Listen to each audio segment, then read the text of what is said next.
크리스천 변호사가 본 요지경 세상의 저자 모치다 아키히로 변호사는 구수 끝에 사법고시에 합격한 인생 드라마의 주인공이신데요. 흥미진진한 우리 인생의 여러 사건 사고들과 또 그 속에서 역사하시는 창조주 하나님을 만나보세요. 내가 변호사로서 처리한 갖가지 사건 중에서도 유산을 둘러싼 사건만큼 드라마틱한 것은 없다. 이는 사람의 죽음에 의해 한평생이 걸려도 벌지 못하는 엄청난 재산이 때로 하룻밤 사이에 굴러들어오는 경우가 있기 때문이다.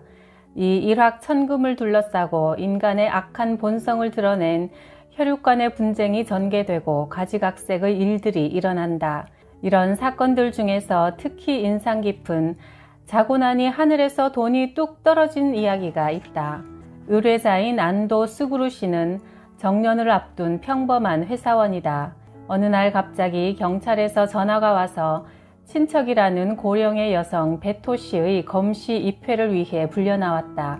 안도 씨가 무슨 일인가 하여 베토 씨의 집으로 가보니 발 디딜 틈도 없는 쓰레기 더미 안에서 베토 씨는 죽어 있었다. 경찰관이 허리띠를 풀어보니 그 안에서 예금 통장이 나왔다. 안도 씨가 내게 의뢰한 내용은 베토 씨의 유산을 받아도 되는가 였다. 조사 결과 유산 총액은 약 60억으로 밝혀졌다. 베토 씨는 결혼한 적이 있지만 곧 이혼했고 자식은 없었다. 베토 씨의 부모는 베토 씨가 어렸을 때 돌아가셨고 다른 자녀도 없었다. 그러나 아버지에게는 애인이 있었는데 그 애인과의 사이에 태어난 아이가 바로 안도 씨였다. 즉 안도 씨는 베토 씨의 이복 형제라는 사실이 밝혀졌고 유일한 법정 상속인으로 유산을 받게 된 것이다. 아버지의 얼굴조차 모르는 안도 씨가 베토 씨의 존재를 모르는 것은 당연했다. 베토 씨는 부동산 임대로 큰 재산을 모았지만 결국 어떤 사람도 믿지 못하고 재산만이 자신을 지켜줄 것이라 굳게 믿고 말년에는 통장을 몸에서 떼지 않고 지니고 있었다고 한다. 그러나 베토 씨가 그토록 믿고 의지했던 재산도 죽는 순간 제대로 한 번 써보지도 못한 채 그 돈은 한 번도 본 적 없는 이복 동생 안도 씨의 손에 넘어간 것이다. 안도 씨는 혼외 자식으로 태어난 데다 아버지가 일찍 돌아가시는 바람에 어렸을 때부터 아주 가난하게 고생하면서 살았다. 하지만 한때 미워하고 원망했던 아버지 덕분에 하룻밤 사이에 거부가 되었다. 정년 퇴직을 앞두고 앞날이 막막했던 안도 씨의 기쁨은 말할 필요도 없이 컸다. 물론 안도 씨처럼 한순간에 벼락부자가 되는 것은 누구에게나 일어나는 일은 아니다. 그러나 희망이 있는 복된 인생을 누리는 것은 누구나 가능하다. 왜냐하면 나와 당신이 부유한 자가 되도록 기꺼이 자신을 버려 가난하게 되신 분이 계시기 때문이다. 예수 그리스도는 하늘에서 누리던 하나님의 영광을 버리고 인간의 모습이 되어 십자가 위에서 죽는 고난의 인생을 걸어가셨다. 그것은 우리의 죄를 없애고 하나님과의 관계를 회복시켜 우리가 잃어버린 축복을 되찾아 주시기 위한 것이었다. 이것은 베토 씨가 남긴 60억 유산과 비교할 수 없는 영원한 재산이다. 우리가 할 일은 그것을 받아들이는 것뿐이다. 당신은 이미 이 엄청난 선물을 받았는가? 만일 아직 못 받았다면 지금 바로 받기 바란다. 그 복은 누구에게나 열려 있으니까 말이다. 우리 주 예수 그리스도는 부유하신 분이나 너희를 위하여 가난하게 되심은 그의 가난으로 너희를 부유하게 하시려는 것이라. 고린도후서 8장 9절 말씀. 나는 일본 시네마현 나츠에시에서 태어나 자랐다. 우리 집은 독실한 불교 신자 집안으로 매일 불단과 각 방의 제단에 합장하고 기도하는 습관이 있었다. 나는 어렸을 때부터 공부하기를 싫어해 성적은 항상 하위권이었다. 부모님과 선생님이 좀 더 열심히 공부하라고 권했지만 내가 공부하지 않은 것은 나름의 이유가 있었다. 공부해서 대학에 들어가고 대기업에 취직하고 대단한 사람이 된들 결국 뭐가 남을 것인가? 죽으면 다 의미 없어질 일인데 왜 굳이 노력해야 하는가? 모든 사람이 언젠가는 꼭 맞이하게 될 죽음, 모든 것이 무로 돌아가는 사망을 생각하면 공부하는 것이 시시하게 느껴져 의욕이 솟지 않았던 것이다. 고등학교 1학년 때 학교 테니스 클럽에 들어가 당시만 해도 아직 별로 인기가 없었던 테니스에 몰두했다. 덕분에 일본 지역 대표로 전국 체육대회에도 출전했다. 테니스가 강점인 대학교 중에서 법학부에 들어갔다. 지금 생각하면 그때부터 벌써 하나님의 계획이 시작된 것 같다. 그렇게 인생의 별 목적 없이 사는 동안 눈을 번뜩거리며 마작을 즐기는 나를 보고 친구들은 마작 마귀라고 불렀다. 상대방의 심리를 살피는 술책, 긴장된 분위기를 즐겼다. 마작을 할 때만큼은 모든 것을 잊을 수 있었다. 그러나 철야 마작이 끝나고 새벽에 길을 걸을 때 뭐라 말할 수 없는 허무감을 느꼈다. 쉽게 이겼어도 마음의 구멍이 뻥 뚫린 것 같은 공허함에서는 도무지 헤어날 수 없었다. 나는 도대체 뭘 하고 사는 걸까? 이렇게 살아도 되는 걸까? 허무함을 달래기 위해 또 마작을 했다. 이런 허무주의가 내 학생 시절의 삶을 지배해 전혀 공부도 하지 않고 대학을 졸업했고 어느 법무사 사무소에 취직하게 되었다. 일을 하던 중 나는 또 다른 큰 의문에 직면했다. 사람의 목숨을 좌우할 수 있는 법률에도 가지각색의 해석이 가능한데 어떤 주장에 따르면 사람의 목숨이 살아나기도 하고 다른 주장에 따르면 그의 목숨이 빼앗기는 경우도 생긴다. 사람의 목숨이 이렇게 한 사람의 견해 차이 때문에 쉽게 좌우되어도 되는 걸까? 모든 법규범이 상대적인 가치인데 과연 절대적인 진리라는 것은 존재하는가? 무엇이 선이고 무엇이 악인가 라는 생각에 빠져 있었다. 나는 책을 탐독하고 고민했지만 좀처럼 답을 못 찾고 지쳐버렸다. 그러던 어느 날 우편함에 광고지가 한 장 들어있었다. 어느 교회의 특별 전도 집회 안내였다. 교회에 가면 내 문제의 답을 찾을 수 있을지도 모르겠다는 생각으로 난생 처음으로 간 교회에서 3일 연속 열린 집회에 모두 참석했다. 목사님이 하신 이야기의 내용은 잘 이해할 수 없었지만 밝은 분위기가 인상적이었고 이 집회에서 내 머릿속에 가장 강하게 남은 것은 성가대에서 찬양하고 있던 한 여성의 미소였다. 마음속에서 기쁨이 넘치는 그 미소. 그러고 보니 나는 요즘 잘 웃지 않았네. 아니, 지금까지 내가 저런 얼굴로 웃은 적이 있었던가? 나는 교회라는 곳에 대해 좋은 인상을 가졌지만 교회에 계속 다녀야겠다는 결정을 하지 못하고 여전히 혼자서 우울하게 지냈다. 점점 식욕도 없어졌는데 어느 날 우연히 들른 서점에서 무엇을 믿으며 사는가 라는 제목의 책이 눈에 띄었다. 책 안을 살펴보니 인상 깊은 말이 눈에 들어왔다. 우리 인생에 없으면 안 되는 것은 많지 않다. 아니, 그것은 단 하나뿐이다. 나를 존재하게 한 궁극적인 것, 즉 창조주가 그 무엇보다 중요한 인생의 본질이라는 저자의 가치관은 그때까지 내가 한 번도 가져보지 못한 생각이었다. 나는 그때까지 내가 창조된 존재라는 생각을 해본 적이 없었다. 특히 외동아들로 자라서 매사를 나를 중심으로 생각하는 습관이 배어 있었다. 그러나 잘 생각해보니 나는 내 의지로 태어난 것이 아니다. 내 부모님도 내가 일본인인 것도 내 의지에 의해 정해진 것이 아니고 호흡과 심장을 움직이는 것도 내 의지와 노력에 따른 것이 아니다. 만일 내가 창조주를 알면 내 문제는 모두 해결될 수 있지 않을까? 창조주가 정말 계시면 창조주가 나를 창조하신 목적에 따라 사는 것이 최선의 삶, 후회 없는 삶이 될 것이다. 선과 악의 문제에 대해서도 전 우주의 창조주가 선이라고 하신 것이 선이고 악이라고 하신 것이 악이라고 하면 명쾌한 것이 아닌가? 이전에 교회에 갔을 때 본 성가대의 그 여성의 미소가 생각났다. 그렇게 밝은 웃음을 사람에게 주시는 하나님이야말로 정말 선한 창조주가 아닐까? 교회에 가자. 내가 어떻게 살아야 할지 어둡고 혼란스러운 내 인생의 회복을 하나님께 맡기기로 결심했다. 그 결단은 도박을 좋아하는 내게 인생 최대의 도박이었다.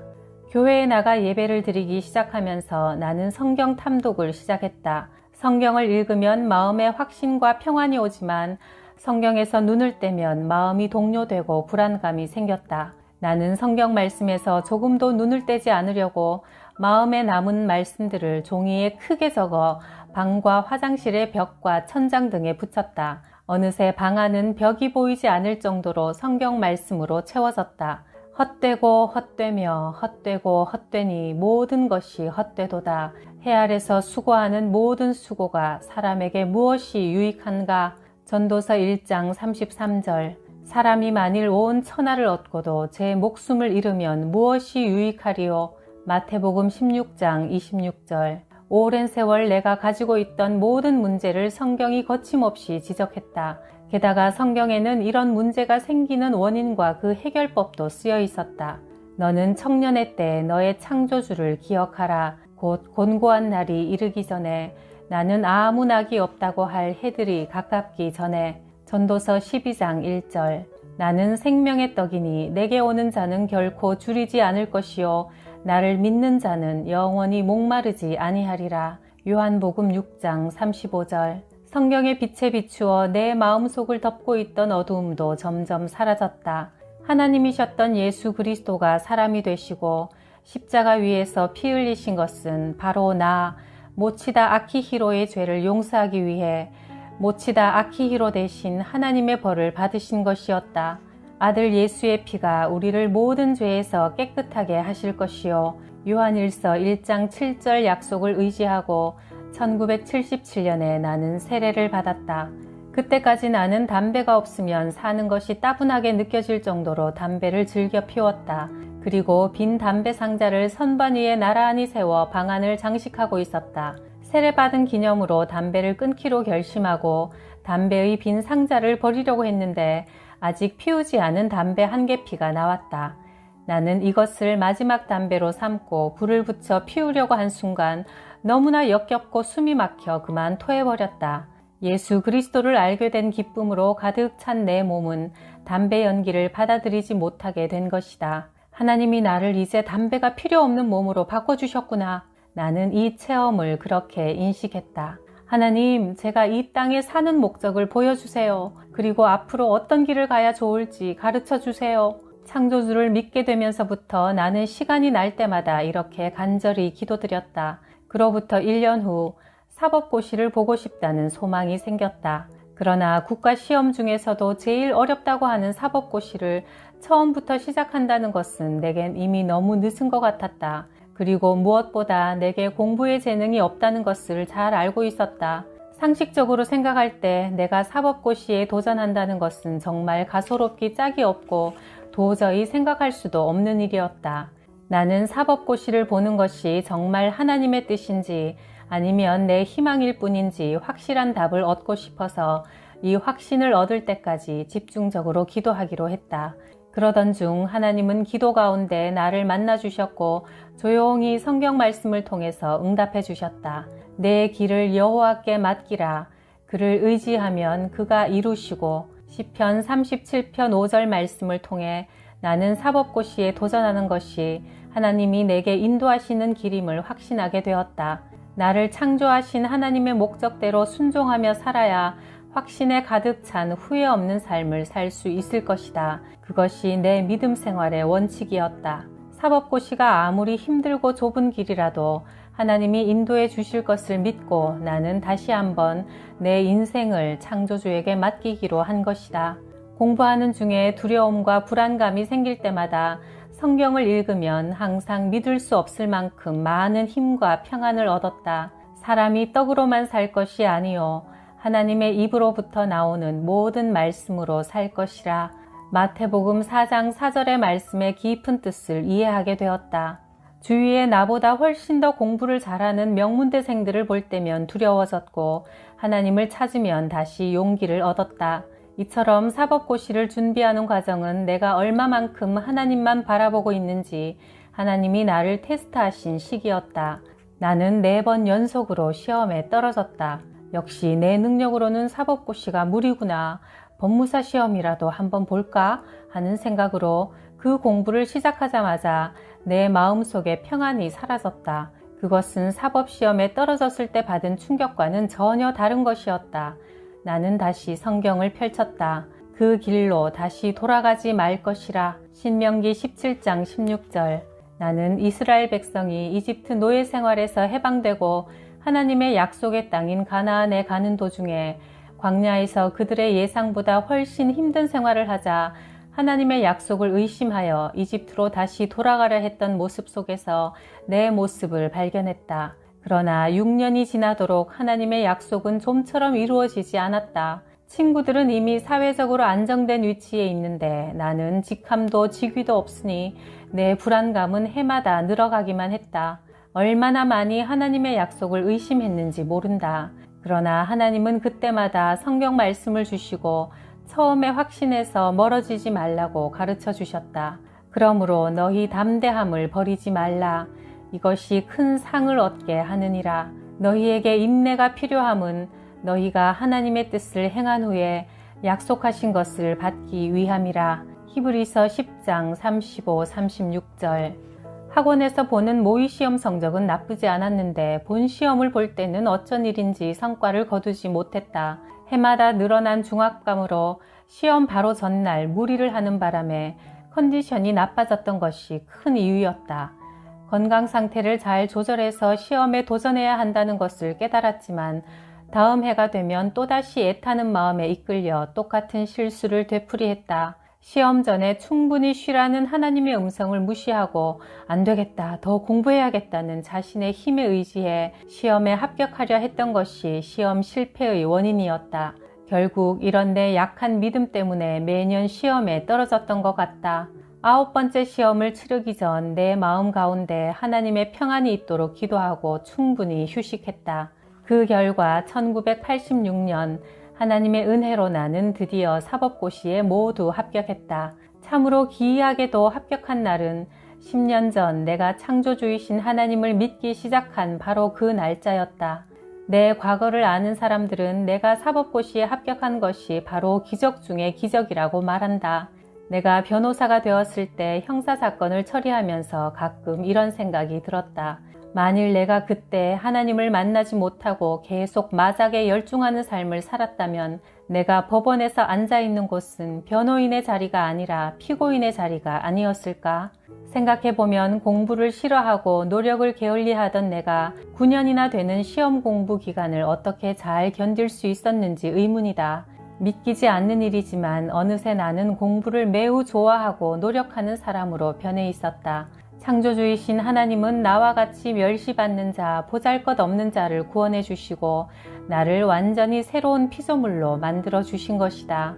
내가 광야에 있었던 9년의 세월은 내 인생에 있어 꼭 필요한 귀한 훈련의 기간이었다. 인간은 창조된 존재다. 창조된 이상 꼭 목적이 있다. 그렇다면 창조하신 분의 음성을 들어야 한다. 그것이 내가 크리스천이 된 동기다. 나는 그 음성에 따라 사법고시의 길을 걸었다. 그리고 기적적으로 변호사가 될 수 있었다. 의뢰자인 타카다시는 일본 고베에서 아버지 소유의 저택에서 부모와 살고 있었다. 여동생 둘은 이미 결혼했다.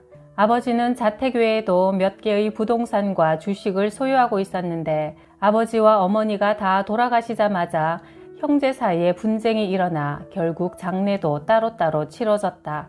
그 후 동생들은 타카다시를 상대로 부모님의 유산 분할 조정 소송을 제기했다. 아버지는 욕창이 생겨서 참혹한 상태에서 돌아가셨습니다. 어머니는 인스턴트 식품만 드셨고 항상 울고 계셨습니다. 오빠의 학대로 부모님은 돌아가신 겁니다. 여동생들의 주장에 타카다시는 불같이 화를 내며 응수했다. 동생들이 항상 염치도 없이 돈을 달라고 오니까 아버지는 늘 괴로워하셨습니다. 이렇게 서로 심하게 비방하다가 동생 한 명이 재판소 건물에서 뛰어내리려고 자살을 기도해서 난리가 나기도 했다. 유산 분할에 관해서 타카다시가 부모를 모시고 살았던 대가로 유산 전체의 80%를 차지하는 고베에 있는 주택을 갖고 싶다고 주장하자 동생들은 3등분으로 나눠야 한다고 반론했다. 타카다시의 주장이 법적으로 무리가 있어 조정의원도 열심히 설득했지만 타카다시는 완강하게 조금도 양보하지 않았다.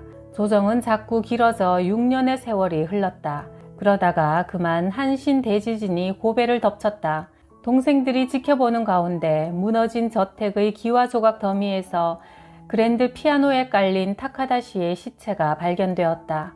오랜 분쟁 사건의 극적인 결말이었다. 마침내 조정은 그 저택 대지의 일부를 매각하는 것으로 쉽게 매듭을 지었다. 나는 타카다시가 고베의 저택에 대해 그토록 욕심을 부리지 않았다면 다른 결말이 되지 않았을까 하는 아쉬운 생각이 든다. 타카다시에게는 형제간의 과격한 분쟁으로 고통에 심신이 모두 지친 말년 6년의 세월이었다. 재산은 우리의 생활에 필요한 것이지만 재산으로는 마음의 평안을 살 수 없고 오히려 분쟁의 불씨가 될 소지가 더 많다. 재산과 평화 둘 다 있으면 최고지만 둘 중 하나를 선택해야 한다면 당신은 어느 것에 가치를 둔 삶을 선택하겠는가? 마른 빵 한 조각을 먹으며 화목하게 지내는 것이 진수성찬을 가득히 차린 집에서 다투며 사는 것보다 나으니라. 잠언 17장 1절. 이것 좀 보세요. 의뢰자인 하다 목사가 서류를 꺼내며 말했다. 그것은 야수코 씨가 직접 적은 유언장으로 가족이 없는 그녀가 그리스도를 믿는 기쁨과 평안으로 예금된 유산을 전부 교회에 헌금으로 드린다는 내용이 쓰여 있었다. 끝까지 훑어보고 나서 나는 아연실색했다. 유언장 어디에도 작성 날짜가 쓰여 있지 않았기 때문이다. 유언이 효력이 있기 위해서는 유언자가 유언의 전 문장, 날짜, 이름을 직접 적고 거기에 도장을 찍어야 한다. 날짜가 없는 유언장은 무효다. 하다 목사의 말에 따르면 야수코 씨가 사망한 후에 예금이 들어있는 은행에 유언장을 가지고 갔더니 유언장이 무효라 예금 해약을 할 수 없었다고 한다. 역시 어쩔 수 없겠지요? 하다 목사는 거의 포기하고 있었다. 내가 무심코 유언장이 들어있던 봉투를 보는데 뒷면에 희미한 글씨로 날짜가 적혀 있었다. 아, 이것이 유언장에 있었더라면 얼마나 좋았을까? 그렇게 생각한 순간 한 재판 판례의 아련한 기억이 머리에 스쳤다. 나는 우선 유언장을 보관해두고 은행과 교섭을 시작했다. 은행은 예상대로 유언장은 무효이고 모든 법정 상속인의 동의가 없으면 예금 해약은 하지 못한다고 주장했다. 법정 상속인은 야수코 씨의 이복 형제인 조카 등 모두 7명이고 그들은 멀리 살고 있어서 야수코 씨와 왕래가 없는 사람들이었다. 이들의 동의를 얻는 것은 시간이 걸리고 무엇보다 이들이 유언장은 무효이므로 교회의 유산을 증리하는 것은 인정하지 못한다고 하면 모두 물거품이 된다. 그래서 나는 은행에 한 가지 사실을 지적하며 은행이 예금 해약에 응하지 않으면 재판하겠다고 전했다. 은행은 놀랐지만 잠시 후 답을 전해왔다. 고문 변호사와 상담 결과 이번 건에 대해서는 예금 해약에 응하기로 했습니다. 내가 은행에 지적한 한 가지 사실이란 봉투에 날짜를 적은 경우에도 유언장으로서 유효하다는 것을 인정했던 과거의 재판 판례였다. 약 50년 전 있었던 후쿠오카 고등재판소의 판결이었지만 아무리 오래된 것이라도 권위 있는 재판소의 판례이므로 은행은 그것에 따라 유언장의 유효성을 인정하지 않을 수 없었던 것이다. 일본의 한 재판소의 오래된 판결마저 이런 권위가 있다면 하물며 온 우주를 창조하신 분의 권위는 얼마나 절대적인 것이겠는가. 너희도 그분 안에서 충만함을 받았으니 그리스도는 모든 통치자와 권세의 머리시라. 골로새서 2장 10절. 성경은 예수 그리스도에게 모든 만물을 다스리는 영적인 권위가 있다고 한다. 그래서 이분의 권위 밑에서 이분에게 순종하며 살 때 우리를 묶고 있는 악의 세력과 스스로 빠져나올 수 없는 결박으로부터 자유를 얻어 충만한 삶을 살 수 있게 되는 것이다.